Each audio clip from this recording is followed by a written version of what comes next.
Hello बच्चे लोग, कैसे हैं आप सभी। मैं हूं आपका friend and guide Krishna Tripathi और आज हम लोग एक ऐसे टॉपिक में बात करने जा रहे हैं जो मेरे ख्याल से हर तीसरे स्टूडेंट की प्रॉब्लम बनती आ रही है।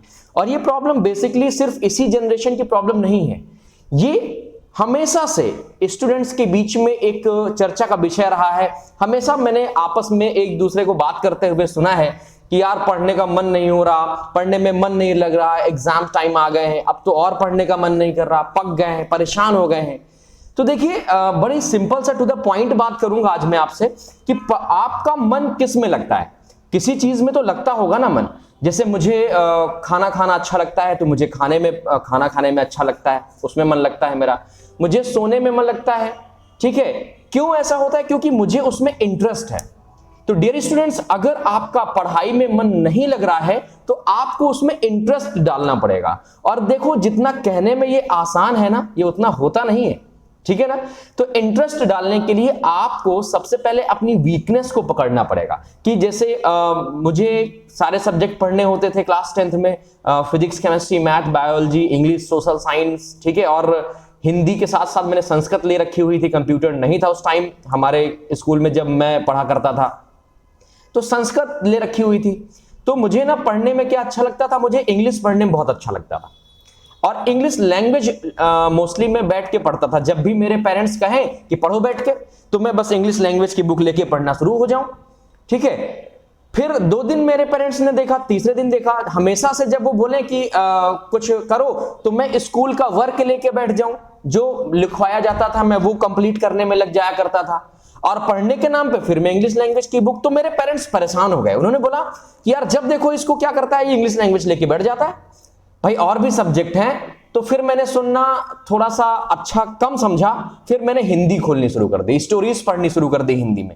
जब यार मैंने हिंदी को स्टोरी सुनी तो मुझे मजा आने लगा, तो मैं रोज नई स्टोरी पढ़ने लगा।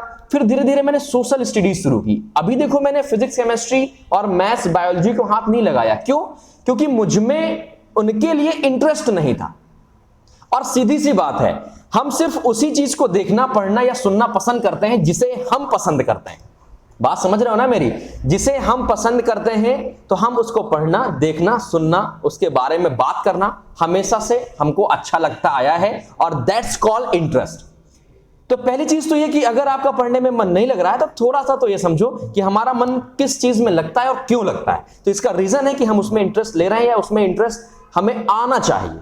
तो थोड़ा सा इंटरेस्ट डेवलप करना पड़ेगा। सेकंड थिंग, एग्जाम सर पे है तो मैं आपको कुछ पॉइंट्स बताऊंगा जो आपको क्या करने हैं, उनको फॉलो करना है। और ये मेरा आपसे वादा है, और वादा के साथ मैं दावे के साथ कह सकता हूं कि अगर आपने ये पॉइंट्स दिमाग में सेट कर ली ना तो आपको ज्यादा परेशान होने की जरूरत नहीं पड़ेगी। और बहुत सारे बच्चों के हम लोगों ने एक सेशन लिया था जिसमें क्वेश्चन आए थे कि सर हम क्या करें, सर हम क्या करें। ऑलरेडी हम लोग फीडबैक लेते रहते हैं स्टूडेंट्स के बीच में कि स्टूडेंट्स के बीच में कहीं टेंशन तो नहीं, कहीं परेशानी तो नहीं, एग्जाम्स को लेकर के किसी भी तरह का फियर तो नहीं है माइंड में, पेरेंट्स का प्रेशर तो नहीं फेस कर रहे हैं स्टूडेंट, राइट। तो इन सब चीजों को हम लोग ऑलरेडी बीच बीच में डिस्कस करते रहते हैं। लेकिन उस दिन का जो कंक्लूजन था, और मोस्ट ऑफ स्टूडेंट्स को जो मैं कहते हुए सुनता हूं कि मेरा पढ़ाई में मन नहीं लगता, तो उस टॉपिक में आज केवल 10 मिनट हम लोग आज बात करेंगे, ठीक है। तो देखिए, मैं कुछ आपको पॉइंट्स बताता हूं, अगर आप चाहेंगे उन पॉइंट्स को इंप्लीमेंट करेंगे तो आपको बेनिफिट मिलेगा, ठीक है। तो पहला पॉइंट तो मेरा, देखिए मैं आपको दिखाने की कोशिश करूंगा यहां पर। तो देखिए, अब आपको दिख रहे होंगे कि एग्जाम सर में है, पढ़ने में मन नहीं लगता तो क्या। ओके, तो पहला देखो पॉइंट क्या है, अवॉइड सोशल मीडिया। तो आप सोशल मीडिया प्लेटफॉर्म से जितना दूर रहेंगे उतना आपके लिए अच्छा रहेगा। देखिए, सोशल मीडिया प्लेटफॉर्म क्या करते हैं, ये इन्फ्लुएंस करते हैं, ठीक है। आपने सुना भी होगा सोशल मीडिया इन्फ्लुएंसर्स, जैसे पहले एक जमाने में चलता था टिकटॉक, अब तो बहुत सारे आ गए हैं, शेयर चैट, बहुत सारे ऐप्स हैं, मैं उनके नाम नहीं लेना चाहता हूं, ठीक है। और आजकल तो सबसे ट्रेंड में चल रहा है इंस्टाग्राम, उसमें स्टोरीज आप लोग डालते हैं, शॉर्ट्स देखते हैं आप लोग, है ना। तो थोड़ा सा उनसे अपने आप को किनारे करना है, हमेशा नहीं करना है। सोशल मीडिया प्लेटफॉर्म बहुत अच्छी चीज है, कब किसी को क्या बना दे आपको पता भी नहीं चलेगा कितने देर में। हो सकता है आपने कोई वीडियो देखा, हो सकता है एक मीडिया प्लेटफॉर्म है हर उस चीज के लिए जो आपके लिए बेनिफिट है। बट एग्जाम्स टाइम में भाई अगर आप उसको ज्यादा देखेंगे तो माइंड में वो चलता रहता है, आपने सुना होगा अपने पेरेंट्स के मुंह से कि जैसी हमारी संगति रहती है वैसा ही हमारा बुद्धि हो जाता है। एक कहावत भी है, जैसा खाओ अन्न वैसा हो जाए मन। ठीक है, तो कुल मिला के मैं आपको सिर्फ एग्जाम्स टाइम के लिए बोल रहा हूं कि सोशल मीडिया प्लेटफॉर्म से दूर रहिए, क्योंकि वो इन्फ्लुएंस करते हैं, माइंड को डाइवर्ट करते हैं, कभी कुछ दिखाएंगे कभी कुछ दिखाएंगे। ठीक है, तो और आप उनको देखते रह जाते हैं, तो आपका माइंड क्या होता है, वो डाइवर्ट होता रहता है, भ्रमित होता रहता है ना, इधर उधर होता रहता है। और ये कंसंट्रेशन के लिए एक बुरी, या मैं कह सकता हूं बैड एविल हो सकता है। ठीक है ना। दूसरा पॉइंट क्या लिखा है, अवॉइड बोल बच्चन या बोल बच्चन। तो बोल बच्चन क्या होते हैं, बोल बच्चन होता है जैसे कि अब आप परेशान हैं, अब YouTube में सर्च करना शुरू कर दिया मोटिवेशनल वीडियो। अब वो जो मोटिवेशनल स्टोरी आपने पता है, जो मोटिवेशनल स्टोरी आपके टीचर्स ने बताई है, जो आपके पेरेंट्स ने बताई, वही पीछे से बैकग्राउंड म्यूजिक के साथ आपको सुना रहा है। बड़े गौर से सुनते हैं आप लोग, कुछ नया है क्या उसमें? भाई कोई नई स्टोरीज तो नहीं लाते हो ना आप। ठीक है, और चलो मैं कहता हूं नई स्टोरीज भी हैं, तो यार अभी बच्चे हो, आपको भी मोटिवेशन की क्या जरूरत है? आपके अंदर तो वैसे भी इतनी एनर्जी होनी चाहिए, जो बेसिकली छोटी एज में कितनी ज्यादा एनर्जी आती है। आप कभी 60 प्लस आप किसी भी व्यक्ति को देखिए, और फिर आप 20 प्लस या 20 के नीचे अंडर 20 आप किसी भी स्टूडेंट या व्यक्ति को देखिए, तो आपको उनकी एनर्जी में डिफरेंस लगेगा। और वो डिफरेंस क्या है, यही तो होता है मोटिवेशन। तो थोड़ा सा ये बोल बच्चन से बचिए। अभी बहुत सारे वीडियो आएंगे कि एग्जाम्स में ये ना करें, एग्जाम्स में आग ना लगाएं, एग्जाम्स में वो ना करें, ये ना करें। तो यार क्यों उसमें टाइम वेस्ट करना, हमें पता है क्या नहीं करना है भाई। अभी हम लोग क्लास 10 1 2 3 4 5 6 7 8 9 10 टाइम्स एग्जाम्स देके हम लोग आगे बढ़ रहे हैं, मतलब अब 10th टाइम देने जा रहे हैं फाइनल। ठीक है, तो पहली चीज तो ये बोल बच्चन से बचो। मैंने शॉर्ट में बहुत कुछ बोल दिया है, ध्यान रखिएगा थोड़ा। फिर बात करते हैं थर्ड पॉइंट जो है हमारा, अवॉइड स्ट्रेस। आपको जो स्ट्रेस है उससे अवॉइड करना है। स्ट्रेस कैसे होती है? स्ट्रेस ऐसे होती है, किसी ने पूछ दिया कि बेटा अच्छा स्कोर करना है 10th में, पढ़े रहो, जान लगा दो, दम लगा दो।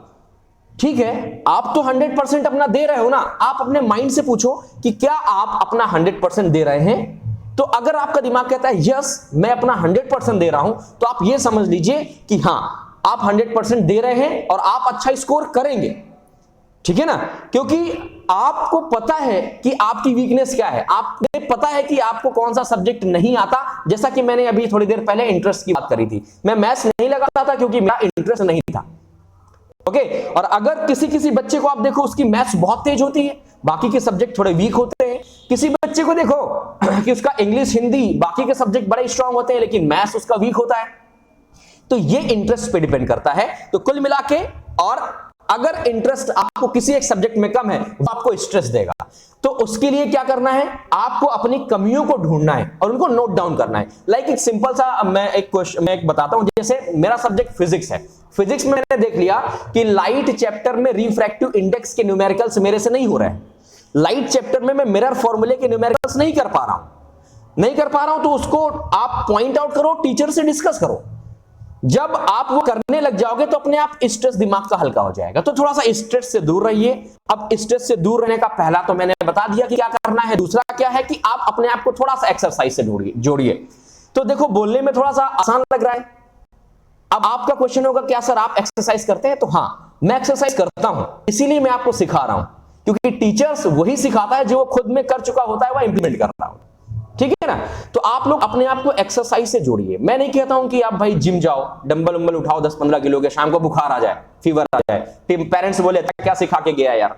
सुबह उठो, पेरेंट्स से आशीर्वाद लो, ब्लेसिंग्स लो, और इसके बाद थोड़ी देर टहलो यार फ्रेश एयर में, बहुत मजा आता है। बाय गॉड करके देखना, ठीक है। और इसके बाद पढ़ने बैठो।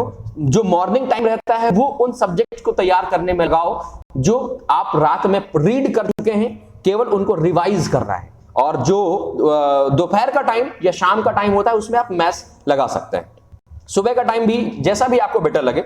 इसके बाद बात करो, 5वां नंबर क्या है मेरा पॉइंट है जिसके बारे में मैं अक्सर बात करता हूं अपने स्टूडेंट से। बहुत सारे पेरेंट्स बच्चों से बात नहीं करते हैं, तो उसमें पेरेंट्स की भी थोड़ी सी कमियां हैं। तो प्लीज आप बच्चों से बातें करिए। बच्चों को क्या चाहिए, बच्चा किसमें वीक है, बच्चा क्या कर सकता है, क्योंकि कई बार बच्चा अपने टीचर से, अपने फ्रेंड्स से वो चीजें डिस्कस नहीं कर सकता।